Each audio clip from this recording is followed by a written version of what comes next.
Charlie Kim, who's the CEO of a company called NextJump in New York City, a tech company, he makes the point that if you had hard times in your family, would you ever consider laying off one of your children? We would never do it. Then why do we consider laying off people inside our organization? Charlie implemented a policy of lifetime employment. If you get a job at NextJump, you cannot get fired for performance issues. In fact, if you have issues, they will coach you and they will give you support, just like we would with one of our children who happens to come home with a C from school. It's the complete opposite. This is the reason so many people have such a visceral hatred, sort of anger at some of these banking CEOs with their disproportionate salaries and bonus structures. It's not the numbers. It's that they have violated the very definition of leadership. They have violated this deep-seated social contract. We know that they allowed their people to be sacrificed so they could protect their own interests. Or worse, they sacrificed their people to protect their own interests. This is what so offends us, not the numbers.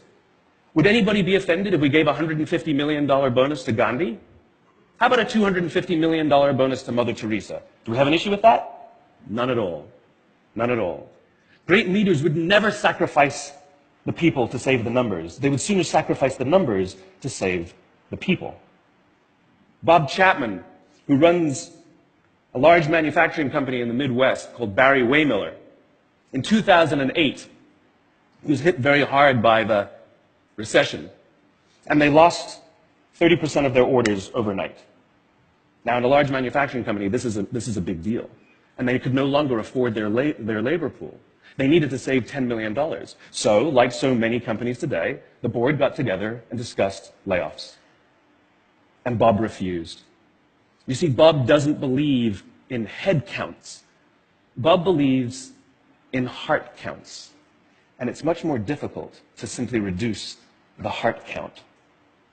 And so they came up with a furlough program. Every employee from secretary to CEO was required to take 4 weeks of unpaid vacation. They could take it any time they wanted, and they did not have to take it consecutively. But it was how Bob announced the program that mattered so much. He said, it's better that we should all suffer a little than any of us should have to suffer a lot. And morale went up.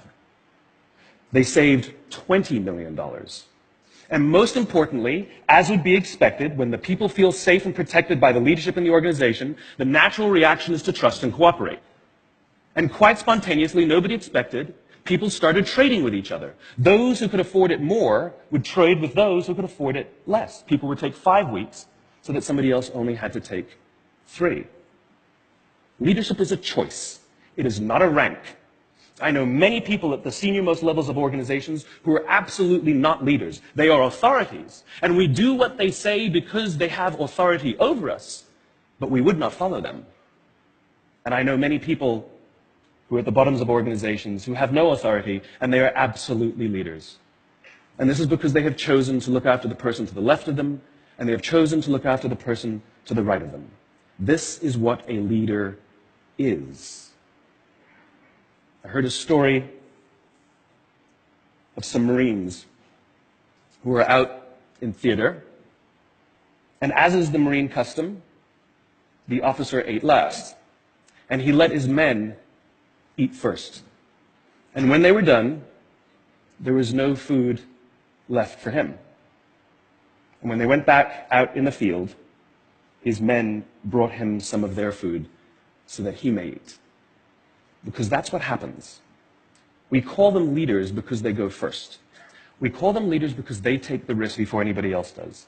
We call them leaders because they will choose to sacrifice so that their people may be safe and protected and so their people may gain. And when we do, the natural response is that our people will sacrifice for us. They will give us their blood and sweat and tears to see that their leader's vision comes to life.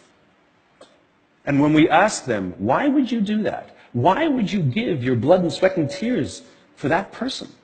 They all say the same thing. Because they would have done it for me.